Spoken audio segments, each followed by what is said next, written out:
আসসালামু আলাইকুম বন্ধুরা, আজকে আমরা বিক্রমপুরের বিখ্যাত সাদা পোয়া রান্না করব। সাদা পোয়া তেল দিয়ে রান্না করব। আপনারা চাইলে তেল ছাড়াও রান্না করতে পারেন। সাদা পোয়ার জন্য এখানে আমি রসুন, পেঁয়াজ, মরিচ, আলাম, শুকনো মরিচ নিয়েছি। ভর্তার জন্য মোটা করে পেঁয়াজ কেটে নিয়েছি, আলাম কয়েকটা, রসুনও নিয়েছি। আজকে আমরা চিংড়ি মাছ ভর্তা বানাবো। চিংড়ি মাছগুলো ভালো করে ধুয়ে নিয়েছি।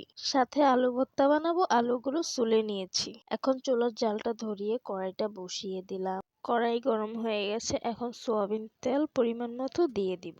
তেল গরম হয়ে গেছে, এখন শুকনো মরিচগুলো ভালো করে ভেজে নিব। শুকনো মরিচগুলো ভাজা হয়ে গেছে, এখন মরিচ ভাজা তেলে পেঁয়াজ, রসুন ভালো করে ভেজে নিব। পেঁয়াজ, রসুন, শুকনো মরিচ ভাজা হয়ে গেছে, এখন চিংড়ি মাছগুলো ভালো করে ভেজে নিব।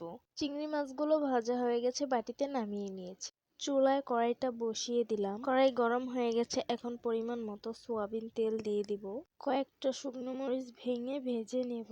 পেঁয়াজ কুচি, রসুন কুচি দিয়ে দিলাম। পেঁয়াজ আর রসুন গুলো হালকা ব্রাউন কালার করে নিয়েছি, এখন আদা রসুন দিয়ে দিলাম। এখন ধুয়ে রাখা চাউলটা দিয়ে দিব।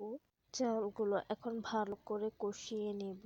এখন পরিমাণ মতো লবণ দিয়ে দিব। চালগুলো ভালো করে কষিয়ে নেব। আপনারা চাইলে কয়েকটা তেজপাতাও দিতে পারেন, আমার হাতের কাছে ছিল না তাই তেজপাতা দেইনি।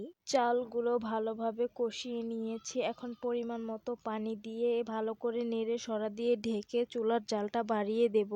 কয়েকটা কাঁচামরিচ দিয়ে দিব। সাদা বউয়ার সাথে নতুন আলু সিদ্ধ দিয়ে দিব। আমাদের বউয়াটা বলক এসে পড়েছে, এখন একটু নেড়ে নেব। লবণটা ঠিকঠাক হয়েছে কিনা দেখে নেব। আমাদের সাদা বউয়াটা হতে হতে এই ফাঁকে আমরা ভর্তা বানিয়ে নিব। আগে আমরা শিলনোড়া পাটায় লবণ আর মরিচ বেটে নেব, সাথে চিংড়ি মাছগুলো ভালো করে বেটে নেব। চিংড়ি মাছগুলো বাটা হয়ে গেছে, এখন পেঁয়াজ আর রসুন গুলো বেটে নেব। ভর্তা বাটতে বাটতে এই ফাঁকে আমাদের বউয়াটাও হয়ে গেছে, এখন একটু উল্টে দেব।